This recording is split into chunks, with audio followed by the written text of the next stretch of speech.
There I was at the immigration scene, shining and feeling clean. Could it be a sin? I got stopped by the immigration man. He said he doesn't know if you can let me in, let me in. The immigration man, can I cross your line and pray I can stay another day? Let me in. Immigration man, I won't tell you a lie today. I don't see it anyway.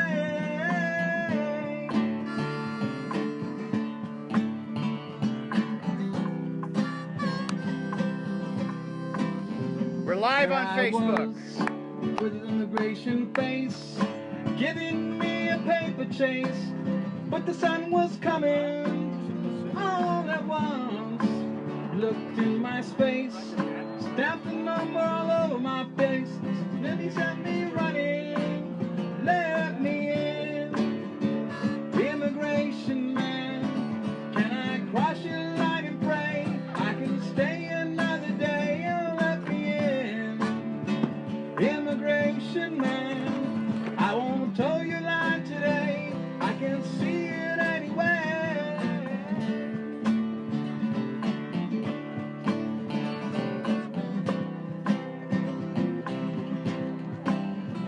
Here I am with my immigration form. It's big enough to keep me warm. When a cold wind's coming, go where you will. As long as I think you can, you better watch out for the man. Anywhere you're going, let me in. Immigration man, I won't tell you a lie today. I can see it anyway. Let me in. Immigration man, I won't tell you a lie today. I can't see it anyway.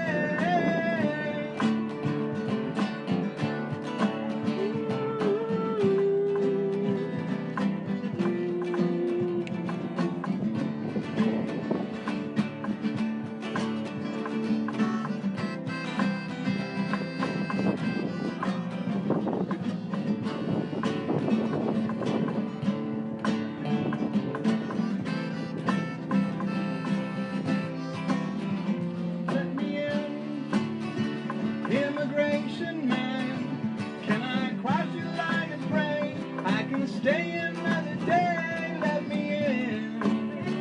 Immigration man, I won't tell you a lie today. I can't see it anyway.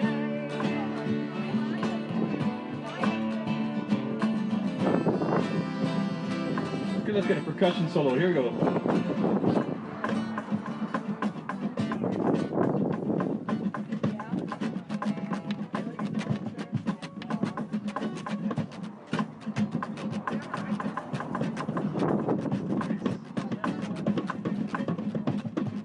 Here, a percussionist right there.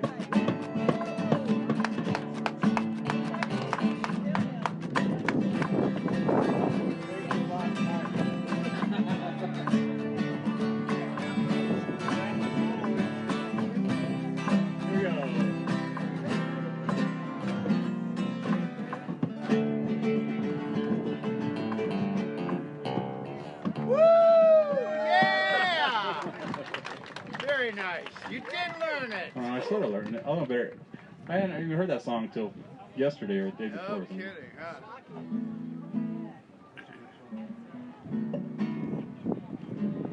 Hey, Mike. No problem. Sounds good, man. You can hear the guitar and everything. Sounds. No, go ahead and sing. No. I'll do it later. Okay. It's great singing to you guys, and on such a special occasion, and keeping these all these kids in our hearts. And also, it's great singing to the back of this buffalo right here.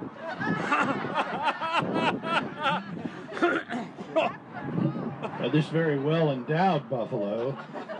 Oh. We want to thank each and every one of you for coming here this evening. I'm Chuck Alton, and these are all my friends here that came out at the behest of John Jenkins, who is former Marine, if there's any such thing, and a person who takes water where it's needed and keeps an eye on the Border Patrol for us. And thankfully, we've got members of the Border Patrol here for us tonight, and they look like good people. Hey. So thank you for being here very much. We've got a little program put together for you, and the goal is to give people an opportunity to speak here tonight, if you are so inclined. And we have music, and then at 9 o'clock, as is happening nationwide and in many parts of the world, lights for, what is it, lights? For Lights for Liberty, of course, is taking place in over 700 locations around the world, most of which are in the United States. And this is really tonight to just get together and see if we can find common ground amongst us. We are certainly all aware of the rhetoric that is associated with what divides us and the cliches that are involved in the arguments that one side or another has. But tonight, we're hopeful that we can leave here with an idea that there might be something that we can do, and that we might leave here tonight with the idea and the question in our minds, where do we go from here?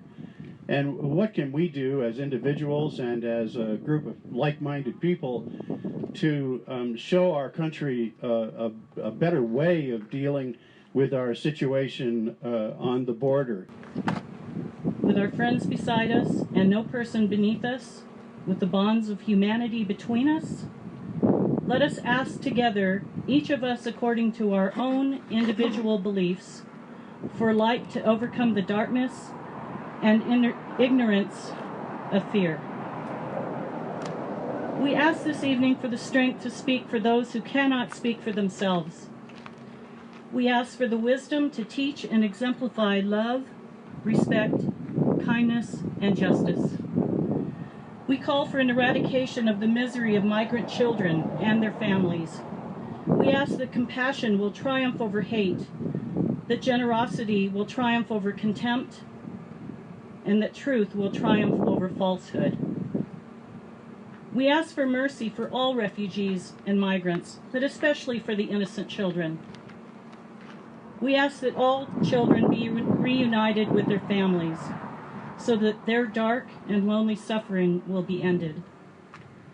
We call for our nation, our government, the Department of Justice, the Department of Homeland Security, the U.S. Immigration and Customs Enforcement, the U.S. Customs and Border Protection, the Department of Health and Human Services, to employ just and fair policies of compassion, empathy, respect, and understanding. Teach every one of us to love our fellow man.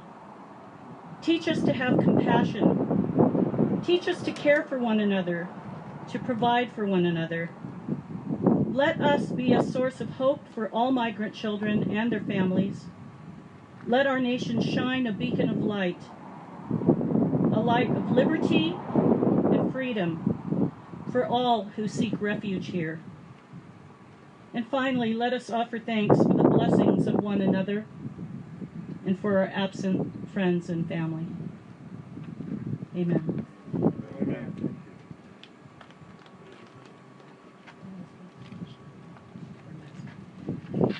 Thank you, Liz. We appreciate you bringing that authenticity to what we're doing here tonight. Our next speaker is Margot McCartney. Yay! And let's give her a nice warm welcome.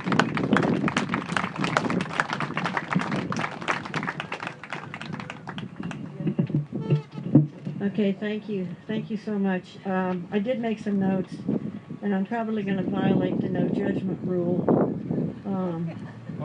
But we're here tonight to join the entire nation in protest and a show of compassion for the thousands of children being held in ghastly, inhuman, unthinkable conditions in this country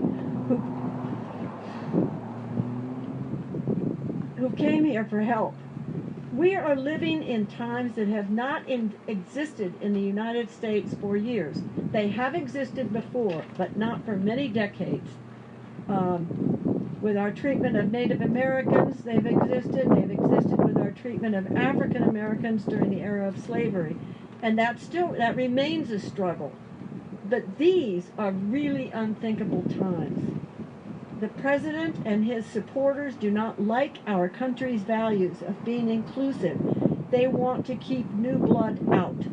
We have become Germany during the 1930s. Most people never lived while fascism was blooming in the world. I'm old, and it does. And I see it every day. Exactly where Germany was in the 1930s.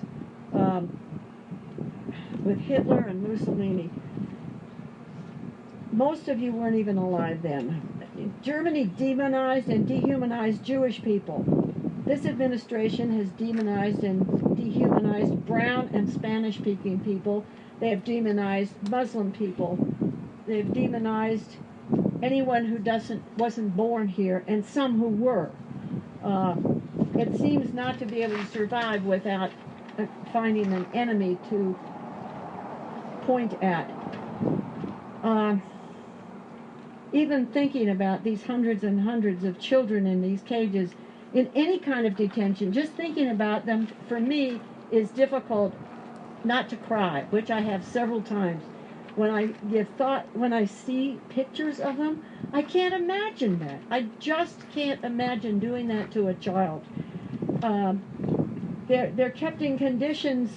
They're little children. Some of them are infants and toddlers. What kind of person is capable of ripping a baby from its mother's arms? Children are kept in conditions that we wouldn't let our stray animals be kept. The conditions, they leave lights on 24 hours a day, that demoralizes the most sturdy human being. Children have no beds in some of these cages. They have no showers. Some can't even lie down on a cement floor until someone else stands up. In our own juvenile justice system, we have learned that putting children in detention is not good for them. They are damaged by being removed from their parents. And now, in the last several years, children are not automatically put in detention. They are, unless they are a danger to themselves or a danger to others, they are not put in detention, sometimes for a few days, but that's it.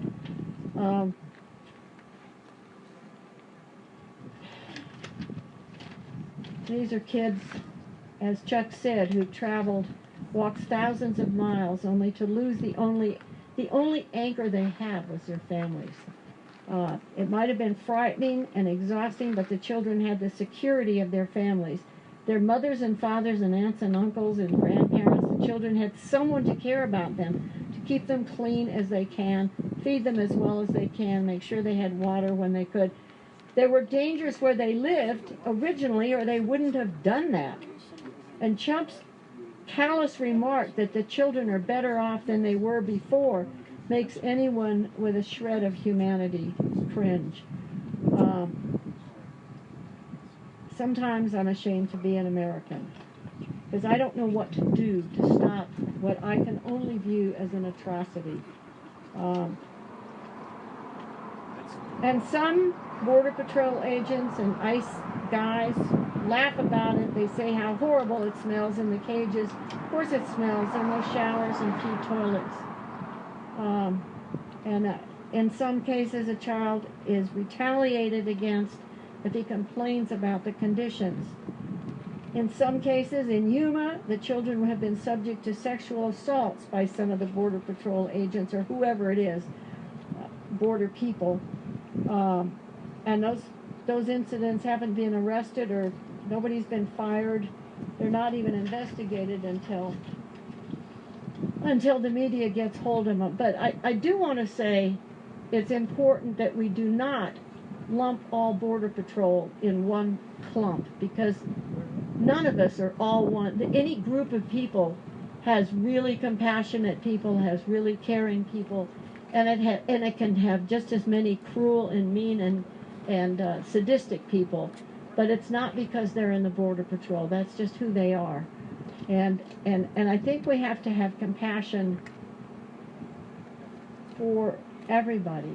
I'm a Buddhist, and the other night we were talking about compassion, and there was an exercise we did to breathe in all the ugliness and then breathe out kind of a white or blue light of compassion.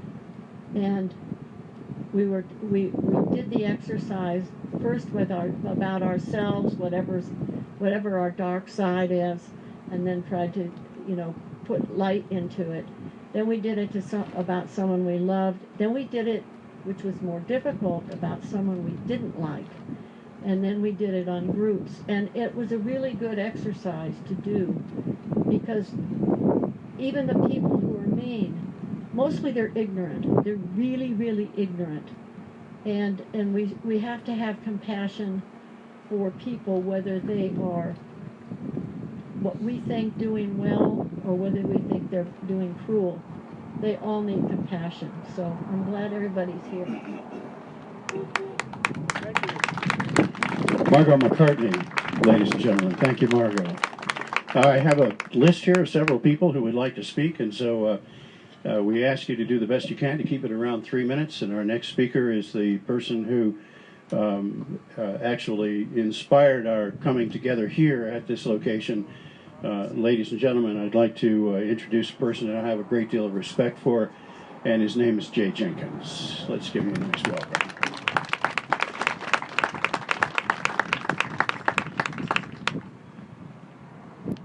Good hot evening. Typical Arizona, isn't it? But we got a nice breeze going, and it's not bad at all.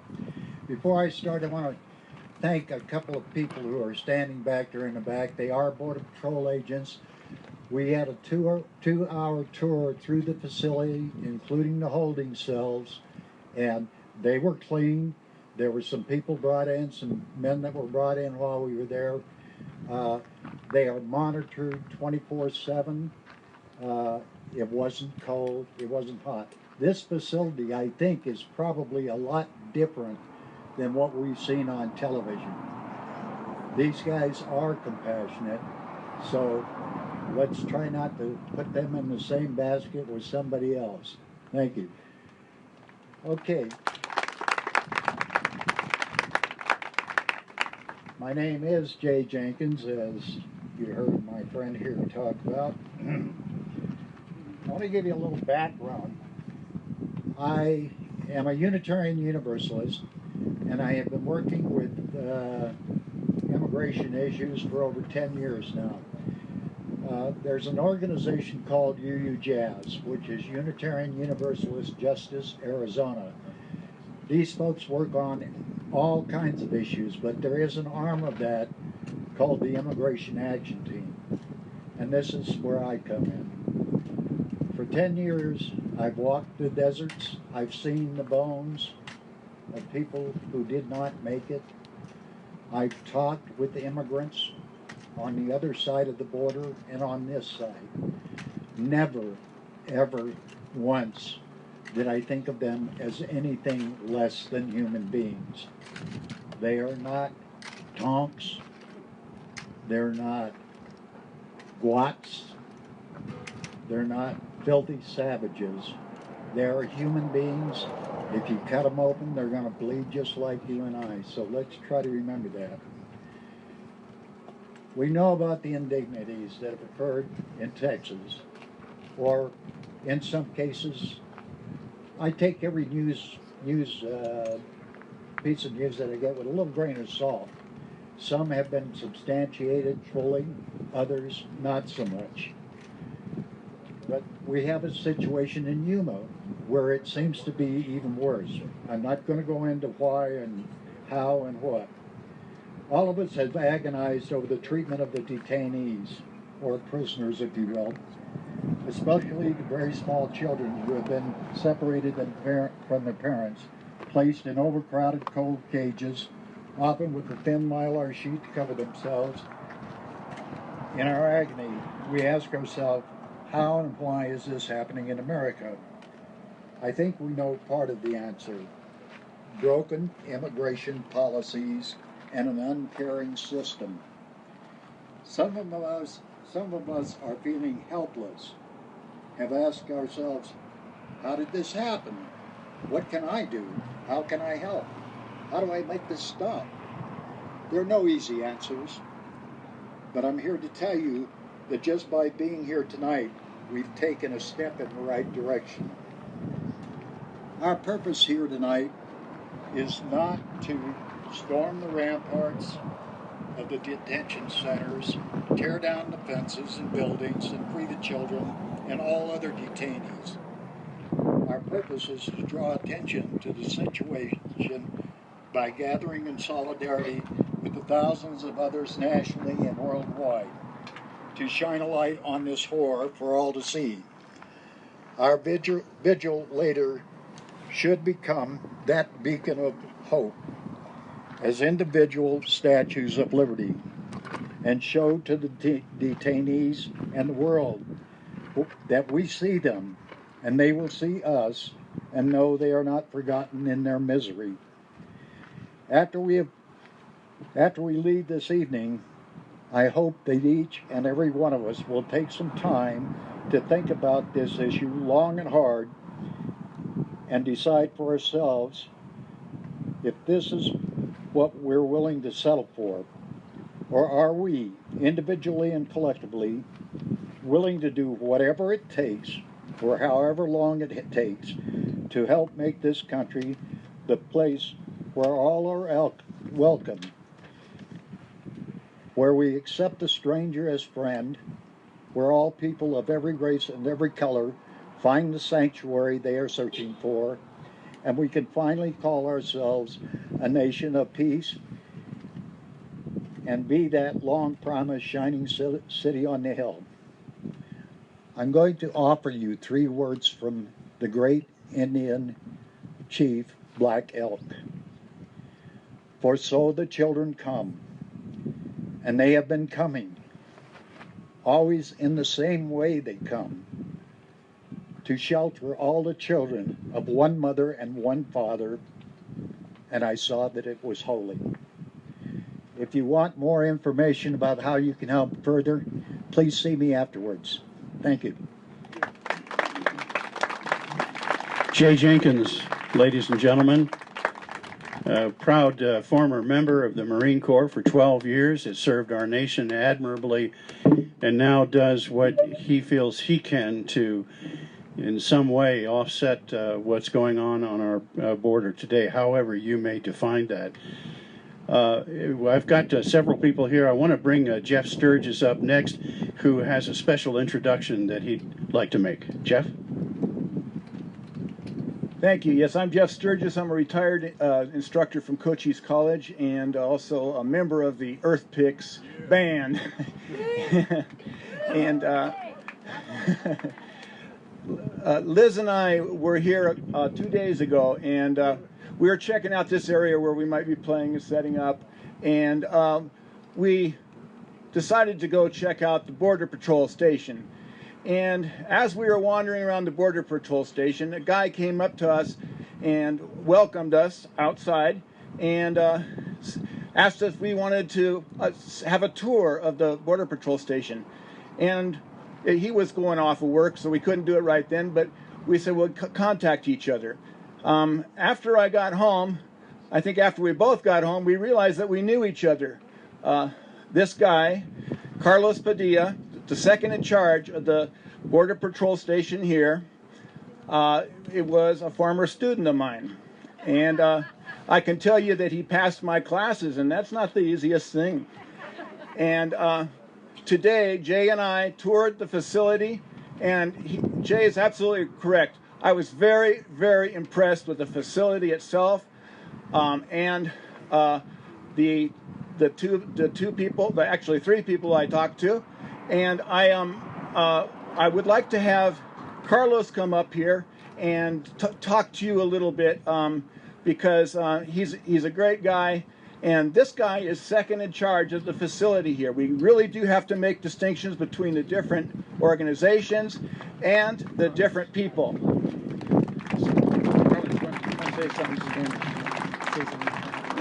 Hey folks, thank you for having us. We appreciate the hospitality you've shown us.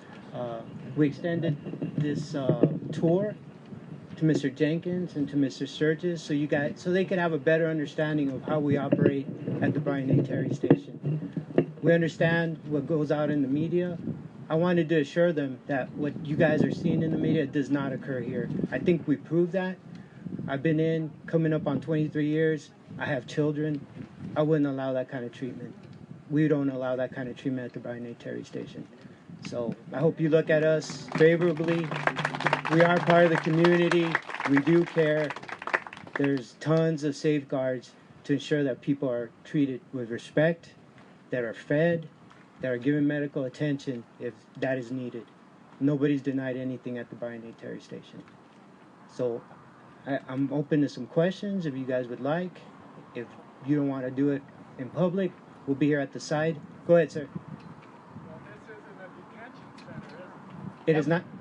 I'm sorry? it? This is not a detention center, so it's not just a process. Correct, sir. Could you repeat the question? He's asking if this is a long-term detention center. It is not. We do processing. We try to get folks out of here as quickly as possible. There was some folks that were arrested yesterday. They were videotaped. They were not here today when Mr. Jenkins came through. Where did they go?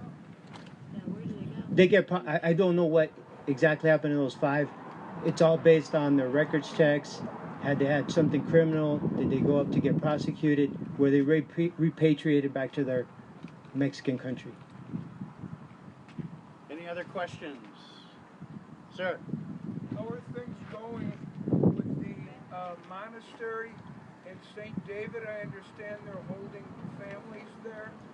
I couldn't speak to that, sir. I have no idea. There's a monastery that closed. That's in Tucson. No, not in Tucson. No. In St. David, actually. I'm familiar with the monastery. I'm not familiar with them holding anybody. I couldn't speak to that. The monastery in Tucson was donated as a location, Casa Alita, as a sanctuary. That's the one I Yeah, know. this was the one in St. David, though. And heard that. Are there any other questions?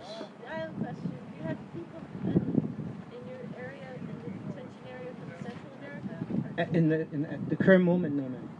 But you do. Would you repeat the question? Yes. Are we holding people from Central America at the moment? Today, when we had the tour, we had 1 person in custody who was Mexican, 2 others that came that were Mexican. Right now, we have nobody in custody from Central America. But you do process people. We have processed people from Central America Are there and any all oth- parts of the world. Any other questions? Thank you, sir. No, thank you guys. Thank you. Thank you. Let's give them a good Bisbee welcome, and thank you. Do we have Chris White here? Chris would like to speak a couple of words. Got about 3 minutes for you. If you can come up. Are you Chris? That's me. All right, Chris. Let's give her a nice little welcome here in Bisbee. I'm not really anybody. I'm not a lawyer. But I felt the need to carry my mom's mantle. She protested the Vietnam War. She didn't do it by spitting on soldiers. She did it by funneling them to Canada when their minds were broken and they couldn't handle it anymore. And I can think of what she would think of this situation today it's untenable. We can't continue to do this. We spend so much money carrying out wars for oil in other countries instead of helping the people that we claim are ruining our economy. If we don't want them to ruin our economy, we should help theirs. It's a simple thing to do. I lived in Mexico for 6 months. I was lucky enough to be there on September 16th, and these people are just as nationalistic and proud of their country as we are. They don't want to leave it, but their children are starving. So what would you do? Honduras and other countries in Central America have taken a page from the books of drug cartels in South America, Colombia, and the armies in Africa, and are now recruiting armies of child soldiers. They're malleable, they're easy to train. You put a gun in their hands, you make them kill somebody, and you use that as a baton to beat them into service for you for the rest of their lives. This is not acceptable. If someone came for my child to do that, I would pick them up and I would leave as fast as I could. This is a humanitarian thing. people want to frame it as an economic debate, and it is not. This is more than that. These are people that need our help. We should be helping them, not fighting wars for oil. That's just my opinion. Thank you very much. I would like to say that our speakers are live on Facebook tonight for the World Wide Web to see what's happening here in Naco, Arizona. And so let's let the people in the world hear that you're here tonight.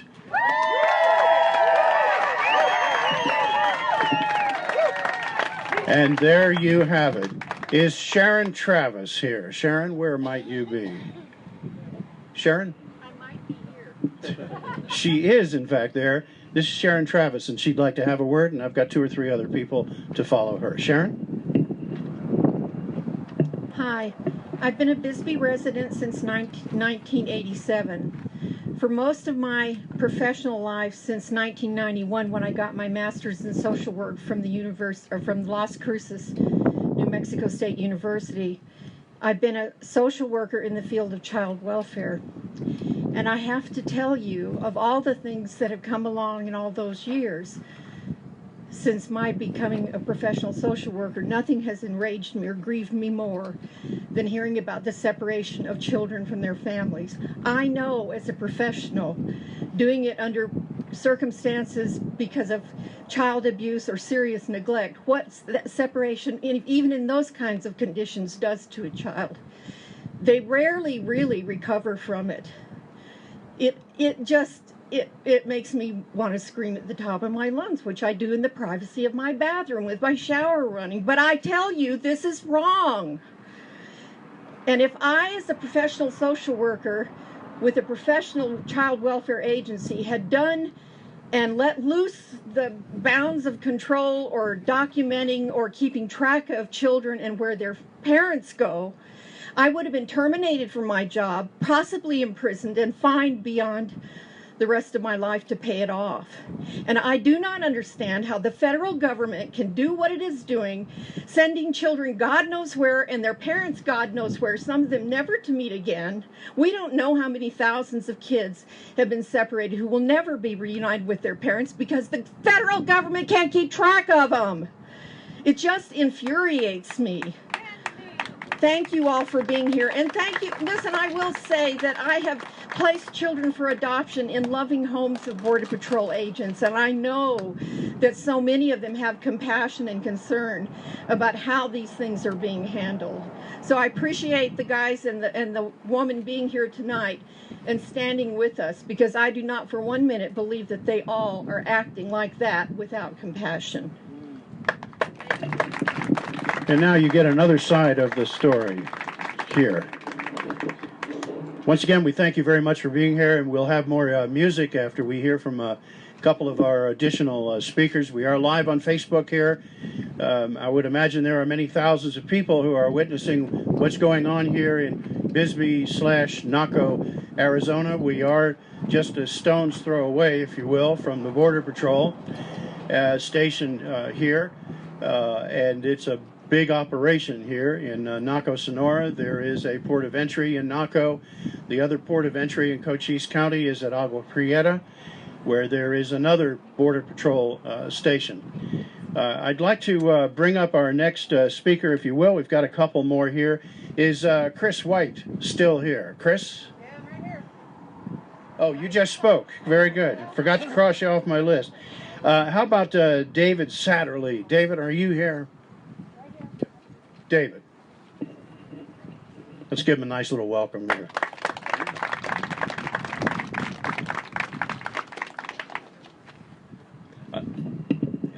Thank you. I've got a few words about love, neighbors, and climate change. We're all taught that virtue is all about goodness. And what can be a greater virtue than love? A great teacher said, love God, love your neighbor. And some person in the background said, well, who really is my neighbor? And they got a story about a visitor from the next country over, which were generally despised by the people in that area. But he took care of, he showed love, compassion, empathy, and gave that person the respect and decency that a neighbor would. It's a good lesson for us. Who does not love their family?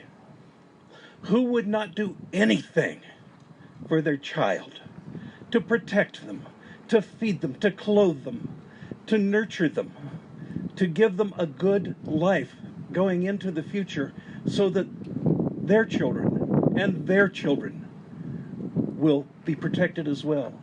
This is the love that we have. If we see our neighbor's child playing in the street, who wouldn't go out to protect them? How far does our love extend? How far does our sense of neighbor extend? I would do anything for my brother, someone says. I belong to this church in a community group. I'm loyal to them. I belong to this city, to this state, to this country. You've heard people say, my country, right or wrong, my country. How far does our loyalty, does our love, and our sense of neighbor go? Is it wrong for a person to say, I am a citizen of the world as well as being a patriot of my nation? I don't think so. Is it wrong to have compassion and love for unknown people anywhere? Be a good ancestor.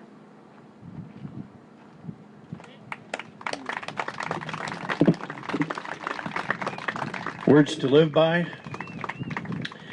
In my considerable and most interesting travels in the 72 plus years that I've been on this planet, I had the occasion to meet one of America's great byproducts as a human being, a gentleman by the name of Norman Cousins. He was the editor of Saturday Review magazine, and I think at one time he was associated with Look and Life magazines. He was an emissary of presidents. And in his trip to Moscow, sent there by John Kennedy, he was somehow or another afflicted at Moscow airport with with a jet blast that froze most of the joints in his body. And the hospital gave him a 501 chance of living, and he decided with that prognosis he was in the wrong place.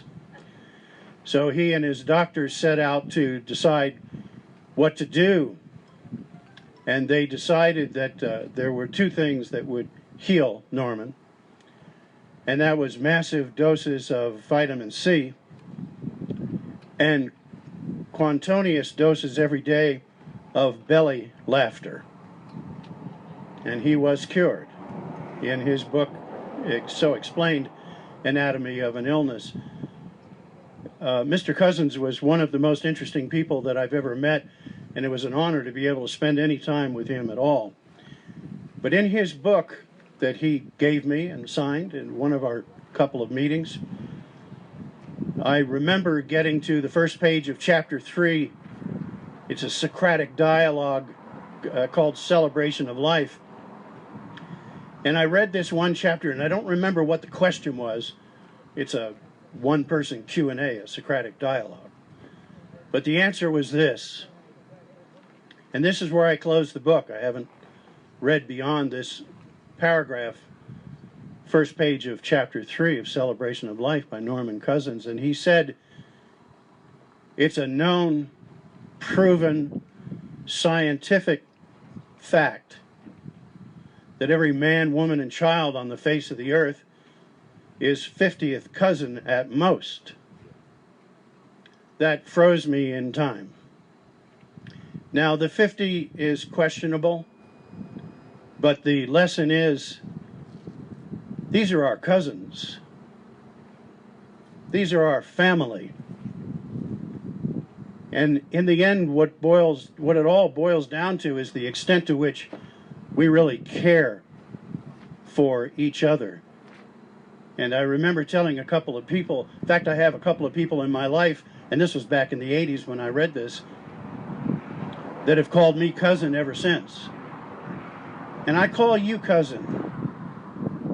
And I call the people who are coming here in droves and being detained, and these children that are experiencing something they will probably never get over. No fault, no blame. They're here and they're going through it, and it will impact them the rest of their lives. These are our cousins. These are our nieces and nephews. And it's important for us to keep that in mind. I would like to call up, I can read the last name but not the first. It's Woolhart. Are you here? Sue? You know what? It looks exactly like that, too. Very good. I'd like to bring up and please give a nice welcome to Sue Woolhart, please.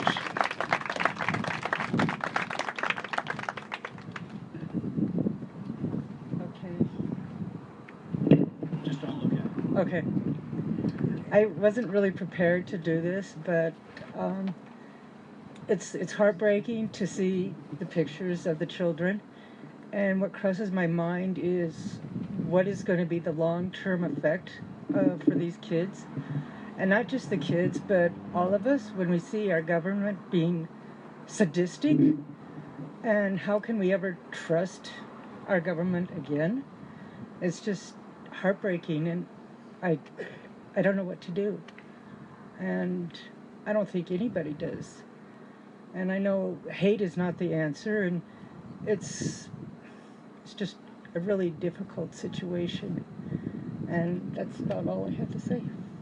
Yes, thank you. And her point is so very well made. And maybe the reason we continue to bicker amongst ourselves and encounter people who think differently than we do, are at political odds, is reminds me of another person that I met back in the 80s in California, a woman by the name of Marilyn Ferguson, who wrote a book called The Aquarian Conspiracy. And the word conspire, broken down in its Latin, means to breathe together. That's what conspire really means as a word. And she concocted something along about the 39th anniversary of Hiroshima, which was 1984, August 5th. And she got people all over the world because she attracted so much attention with her book. And it was forward thinking in terms of how the various paradigms in our lives are changing. And she came up with an idea, and she had people all over the world spreading this. On August 5th, 1984, they would meet with roses and proclamations for people in their various towns: Paris, Washington, D.C., New York, Columbia, all these different places. And she called it World War IV. And I just leave you with this idea that for her, World War IV was the war on our illusions of helplessness. And sometimes these problems in our world are so great and so grand that we really can't, we don't feel qualified to solve these problems. We're stuck. And so I recall for something called something like World War IV, which is the war on our illusions of helplessness, because that is an illusion, isn't it? And so I encourage you to think about where we go from here. I'd like to bring Mike Montoya up before we do our vigil coming up in just a few minutes, and our musicians with another song for us. And we want to say once again hello to all of our friends on Facebook. Have I missed anyone who would like to speak? Oh, yes, of course. We've saved the very good for last. Ladies and gentlemen, a person who has done a great deal to help us promote this tonight, who has a wonderful message for you, bring her on with a nice round of applause. It's Linda Barnett.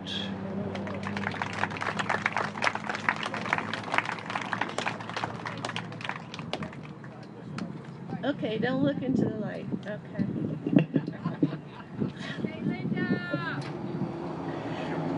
First, I'd like to thank Derek Dixon, my partner here that helped me make the posters.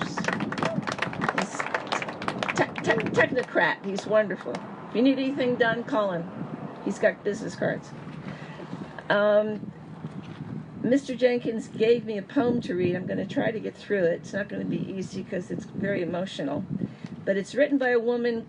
Her name is Warsan Shire. Warsanshire. She's a British writer, poet, teacher. She was born to Somalia parents in Kenya.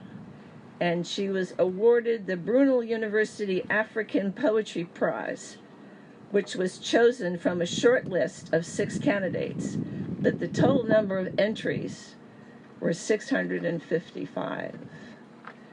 I'm very impressed. Could you hold that for me? Thanks. The poem is called Home. No one leaves home unless home is the mouth of a shark. You only run for the border when you see the whole city running as well. Your neighbors are running faster than you. Then they breathe bloody in their throats. That boy you went to school with, who kissed you dizzy behind the old tin factory, now he's holding a gun bigger than his body. You only leave home when home won't let you stay. No one leaves home unless home chases you. Fire under your feet, hot blood in your belly. It's not something you ever thought of doing until the blade burnt threats into your neck. And even then, you carry the anthem under your breath. Only tearing up your passport in an airport toilet, sobbing as each mouthful of paper made it clear that you wouldn't be going back. You have to understand that no one puts their children in a boat unless the water is safer than the land. No one burns their palms under trains beneath carriages. No one spends days and nights in the stomach of a truck feeding on newspaper unless the miles traveled means something more than the journey. No one crawls under fences. No one wants to be beaten, pitied. No one chooses refugee camps or strip searches where your body is left aching, or prison because prison is safer than a city of fire. And one prison guard in the night is better than a truckload of men who look like your father. No one could take it. No one could stomach it. No one's skin would be tough enough. The go-home blacks, refugees, dirty immigrants, asylum seekers, sucking our country dry. Niggers with their hands out. They smell strange, savage, messed up their country, and now they want to mess up ours. How do the words, the dirty looks, roll off your backs? Maybe because the blow is softer than a limb torn off. Or the words are more tender than 14 men between your legs. Or the insults are easier to swallow than rubble, than bone, than your child's body in pieces. I want to go home, but home is the mouth of a shark. Home is the barrel of a gun. And no one would leave home unless home chased you to the shore, unless home told you to quicken your legs, leave your clothes behind, crawl through the desert, wade through the oceans, drowned, save, be hunger, beg, forget pride, Your survival is more important. No one leaves home until home is a sweaty voice in your ear saying, "Leave, run away from me now." I don't know what I've become, but I know that anywhere is safer than home. Thank you.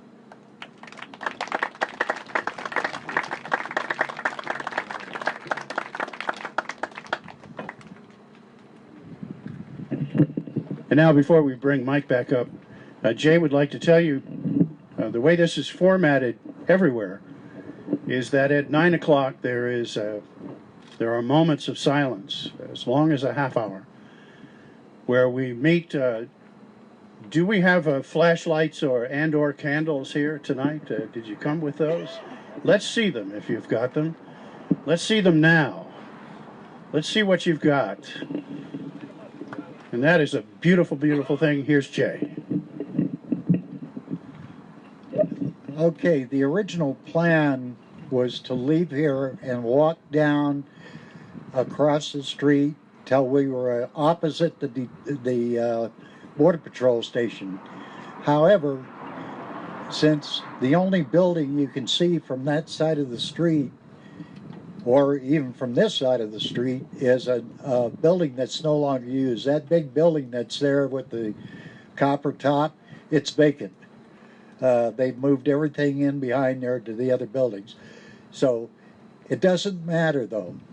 What matters is that we've become that Statue of Liberty right where we're at. We don't have to go down there. It's it's not a long walk. Well, maybe for me, I'm 76. I don't know what long is.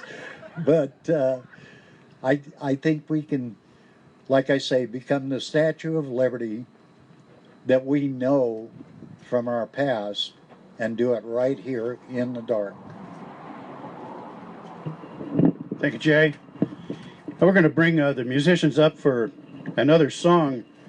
And when this song is over, consider that your cue, with lights shining, to spend as much time as you like here in a state of quiet and contemplation, meditation, thinking about where do we go from here. Ladies and gentlemen, Mike Montoya and friends.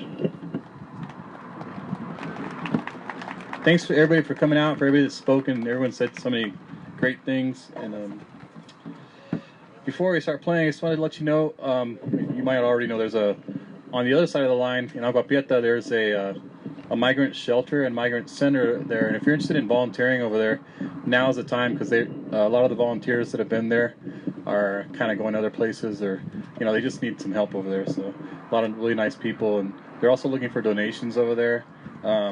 Stuff like undergarments, toilet paper, and things like that. So if you're interested, I'm sure you can talk to anybody here. Like, I think Chuck put a post recently about it.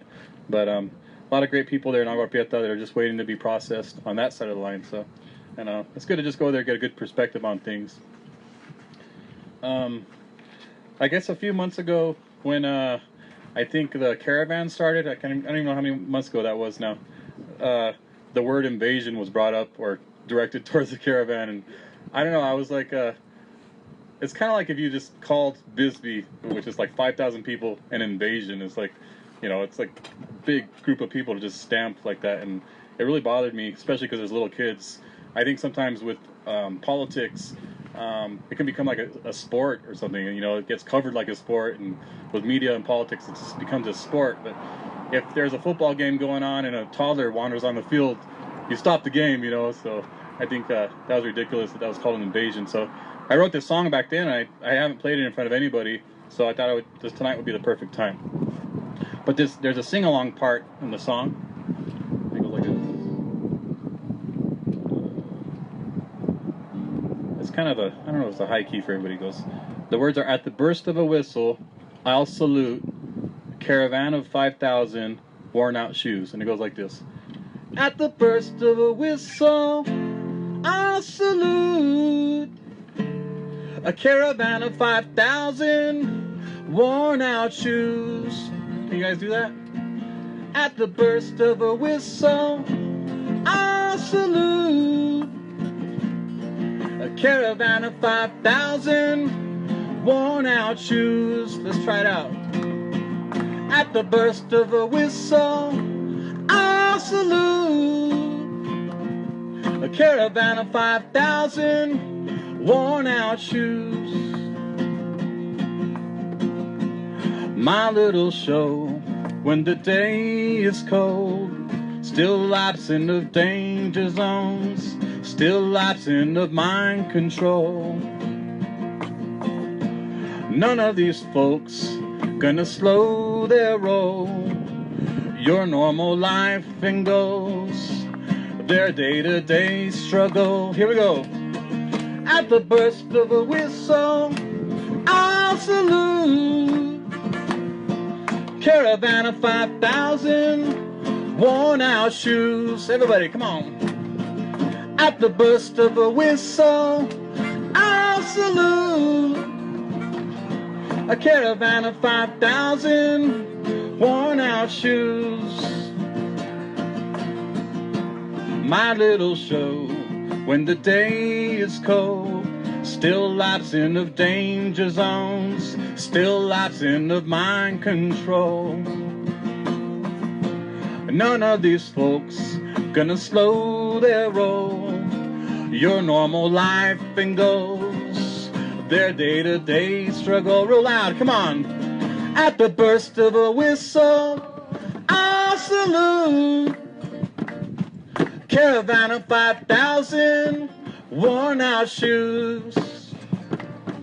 At the burst of a whistle, I'll salute a caravan of 5,000 worn out shoes. Let's keep it going 2 more times, come on.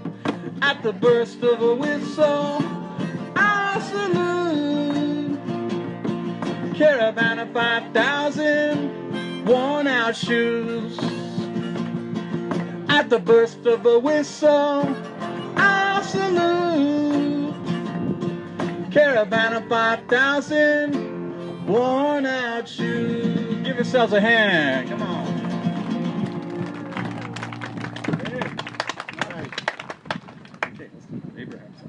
Waiting for you to whistle. I know, we need a whistle in there, huh?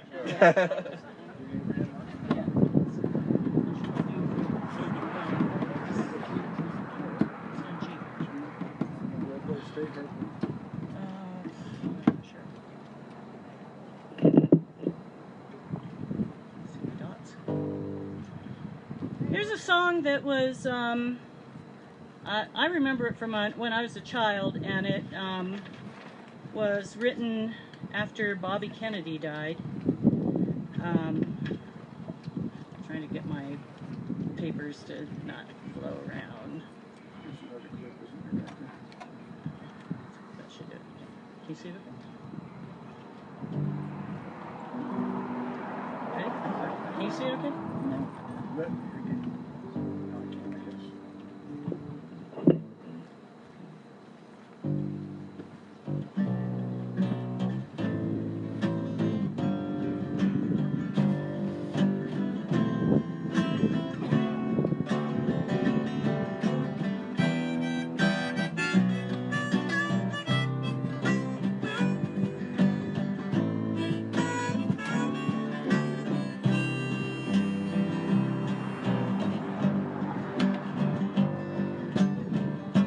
Has anybody here seen my old friend Mark Abraham? Can you tell me where he's gone?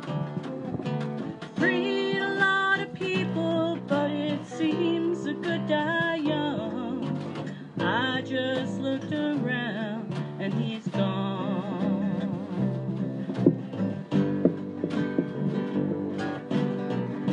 Has anybody here seen my old friend John? Can you tell me where he's gone?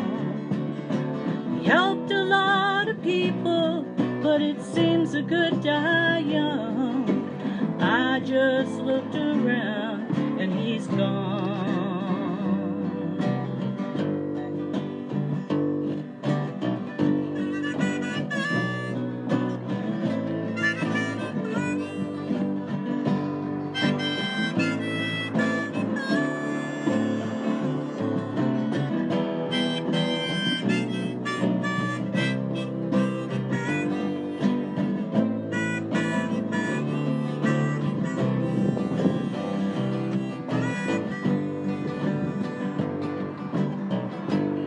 anybody here seen my old friend Martin? Can you tell me where he's gone?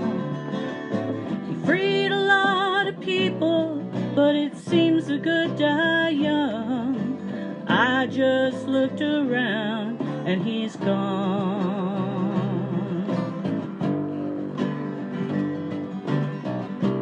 Didn't they try love the things they stood for? Didn't they try to find some good for you and me? But we'll all be free someday soon. It's gonna be one day.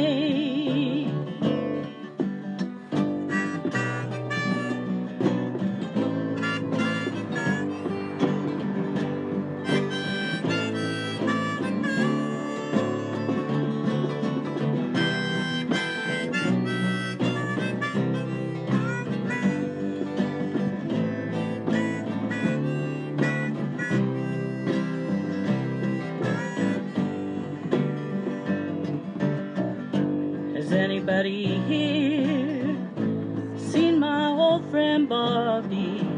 Can you tell me where he's gone? I thought I saw him walking over the hill with Abraham, Martin, and John.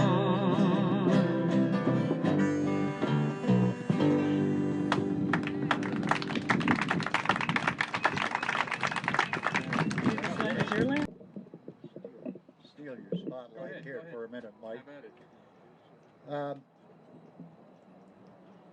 You know, it's real easy to be sad and feel bad about the children, about the unaccompanied minors, as they're called.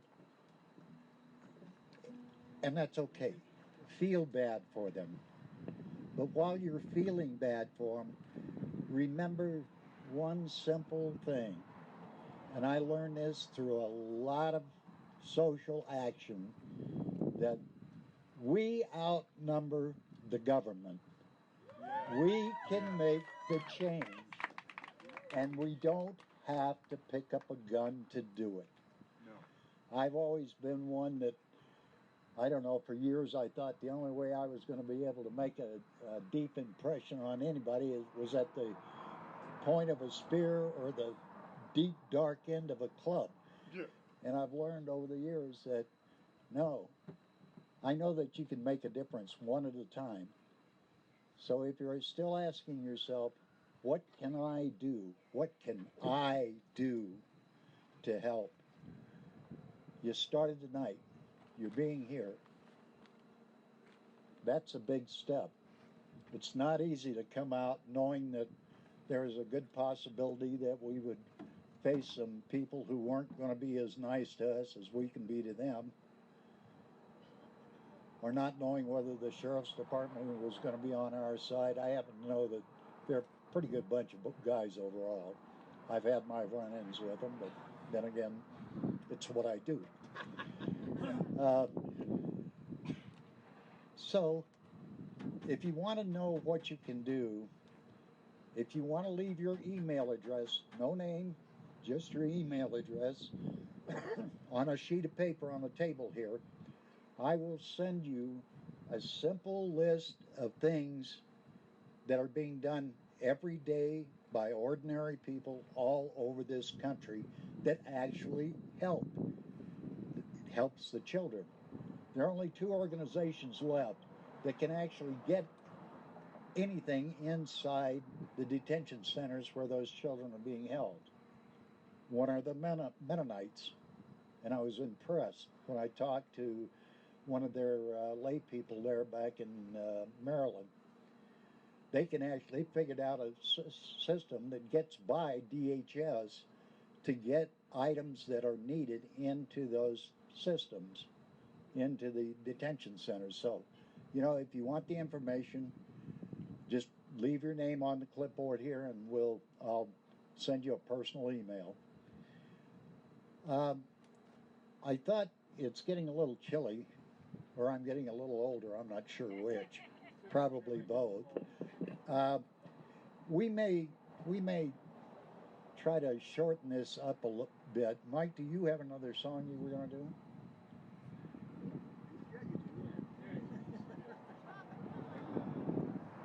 Okay, Mike's going to do one more song, and then I'm going to do a very short solo that everybody knows, and I think then we can go ahead and start the vigil. Okay. I'm going to take part in the, there's a concert coming up. I believe it's August 16th, but I could be wrong. But it's the Concert Without Borders. Have you guys ever gone to that before? I've never been, so I'm happy to be a part of it this year. And I'm going to play with this really amazing musician from Agua Prieta. His name is Mackie Hernandez, and we're going to play with a wall between us. But the first song I thought we could do easily was The Cure's Love Song. And I'll do that right now because it kind of takes on a different quality to it in the current time. So we'll see how it sounds.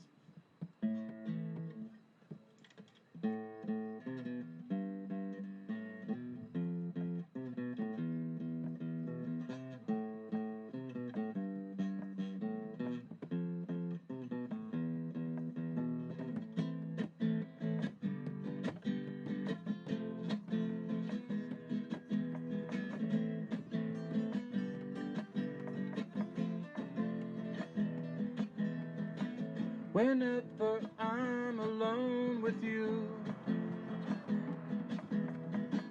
you make me feel like I am home again. Whenever I'm alone with you,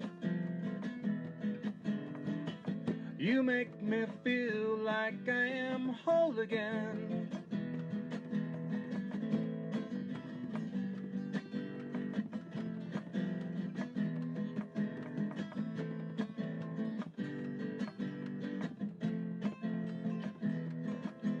Whenever I'm alone with you, you make me feel like I am young again. Whenever I'm alone with you, you make me feel like I am fun again. However far away, I will always love you. However long I stay, I will always love you. Whatever words I say, I will always love you. I will always love you.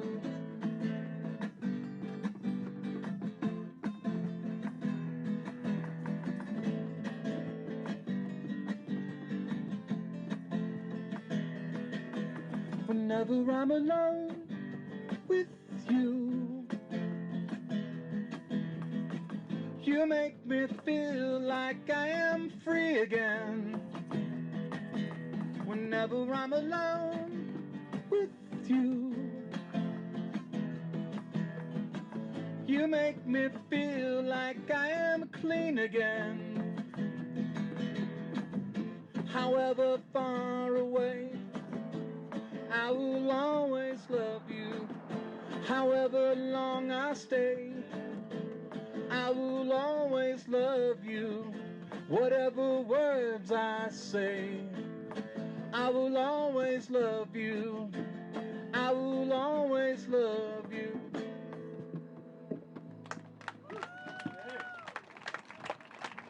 Thank you so much for including me in this. And Earth Picks.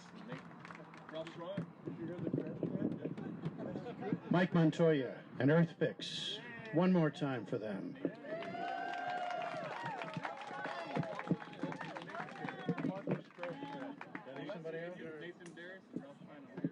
Nathan and Ralph, thank you, gentlemen. This is the poor man's wonder drum right here. We're honored to have you attend this event tonight. Like I said, over 700 in this country and in other countries as well. And we're reminded that it's all about the kids, and it's all about. I thought that it was great what Jay said, that when it comes to people versus the government, there's more of us than there are of them. And we are the government in the United States of America. And so what's important is for us to make sure that they understand what it is that we want and how we should go about having it. And these, starting with voting, right? Starting with voting. And so stand up for what you stand for. We're going to break down the sound system now and make... Well, okay. Control is it's an illusion. Again, I just want to say in parting, thank you so much for being here tonight. It's been an honor to share this evening with you, and I'll turn this over to our last couple of speakers, and then we're going to encourage that you stay as long as you like in a moment of solitude and reflection, and turn your flashlights on or your candles, which are a bit difficult to keep lit under the present circumstances. I'm Chuck Alton. I'm a local media person, and thank you for joining us here this evening very much. Thank you, Chuck.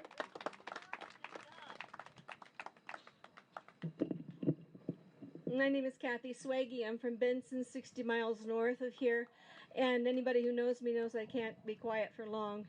But there were a few things that I think we need to get out there that I found out recently when I was doing some research for my church. There are 71 million refugees worldwide today. This is not something that countries from the south of us are perpetrating on us particularly. We are part of the world. The world is in crisis. It's not just, it's partly the climate is changing, but it's also, somebody said it's not economics, it's economics.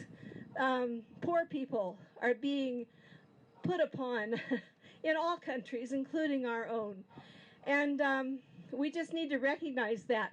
We also need to recognize that companies like a group called Geo Group, which is a company that builds prisons, donated almost $2 billion to Mr. Trump and other people in Congress in 2016 or 17.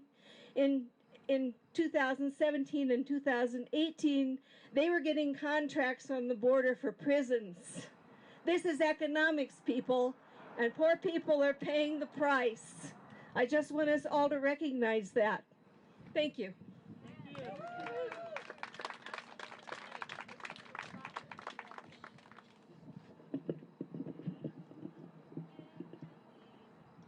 I don't normally do solos, although I have been single for 76 years. I wanted to do this. Now, I hope nobody takes this personally. It's not a statement. It's a very simple song that all of us, I think, know. And I'm going to do it one time. If you want to join with me, that's fine. Amazing grace, how sweet the sound that saved a wretch like me. I once was lost, but now I am found. I was blind, but now I see. By the immigration man, he said he doesn't know if he can let me in, let me in. Immigration man, can I cross your line and pray I can